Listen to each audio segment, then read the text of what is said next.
If you guys are looking for a cheap and reliable place to get your FIFA 16 Ultimate Team coins, be sure to head over to fifacoin.com and use the discount code.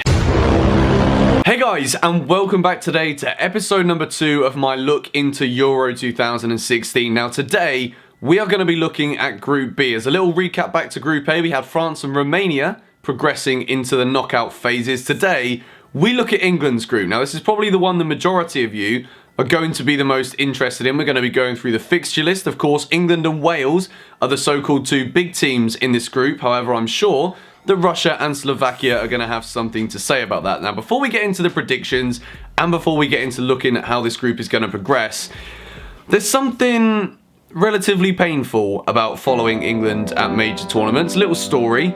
Last time that we were in a major tournament, I happened to be in LA recovering from food poisoning. I think it was either food poisoning or alcohol poisoning. Hopefully it was the first one. I can't actually remember. And witnessing England get beaten by Uruguay, completely abysmal against Costa Rica, was a pretty painful experience. Major tournaments only come around once every 2 years, particularly World Cups every 4 years. To be let down consistently is a pretty depressing thing. So then, match number 1 on Saturday, June the 11th, it's Wales versus Slovakia in the Stade de Bordeaux.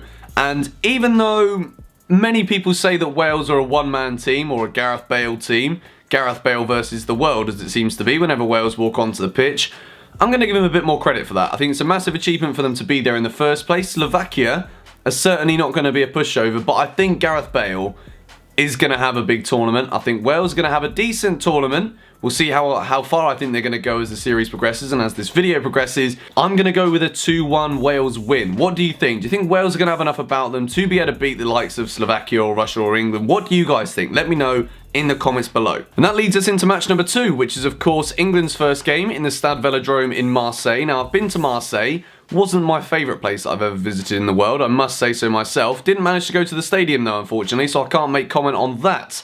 England versus Russia. Massive game for many reasons, but as an England fan, that is the main reason for me. Now, Russia are a decent side. They're hard to beat always, but I think, like I said at the start of the video, this England team have got something else about them. I'm going to go with a 2-1 England.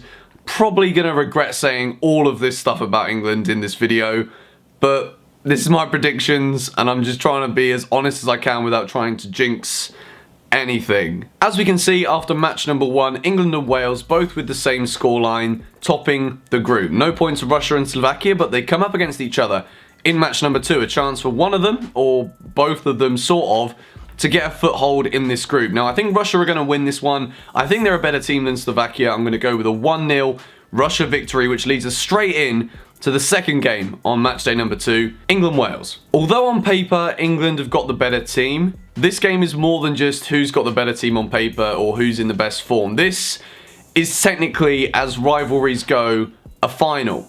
England versus Wales. It's going to be the one match that all England fans are buzzing for, the one match that all Wales fans are going to be absolutely buzzing for. 1-0 to England. I know it's like a boring scoreline to say, but I've got to say it. So England top the group. England are through into the knockout phases. Wales versus Russia is the next match, which means that England, if they beat Wales and they beat Slovakia, with the scorelines that I've already predicted for Slovakia, England would already be through. Now, Russia versus Wales is to decide who is going to finish second in the group. Now, as I've said, I think Wales, Gareth Bale, it's difficult for me to get the whole Wales is just about Gareth Bale, but I think that if Wales do have a good tournament, it is going to be a result of Gareth Bale having a good tournament. I think that's fair to say, and I think he will have a good tournament. I think Wales are going to beat Russia 2-1 to progress through to the next round into the knockout phases. England versus Slovakia. I'm going to go with another 2-1 scoreline. 2-1 to England. Again, Slovakia not an easy team to beat, but I think England are going to have a solid group stage. 3 wins out of 3. We progress into the next round. Now, the first player that I've gone for is Jamie Vardy. Now, it was tough for me to pick between Jamie Vardy or Harry Kane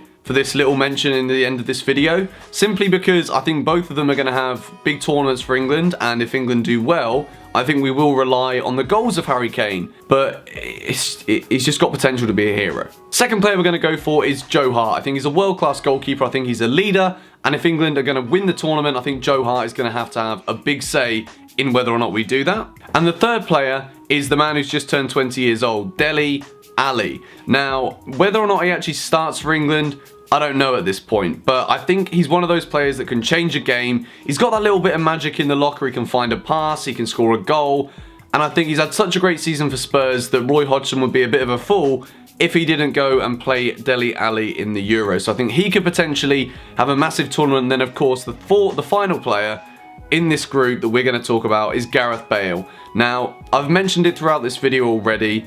If Wales are going to do anything in this tournament, it relies on Gareth Bale having a good tournament. If you're Welsh, I'd love to hear your opinion on this, but I'm not saying that you're a one-man team, although it's difficult to avoid that because of how high of a caliber player Gareth Bale is compared to the majority of your players. Of course, there is some great talents in there.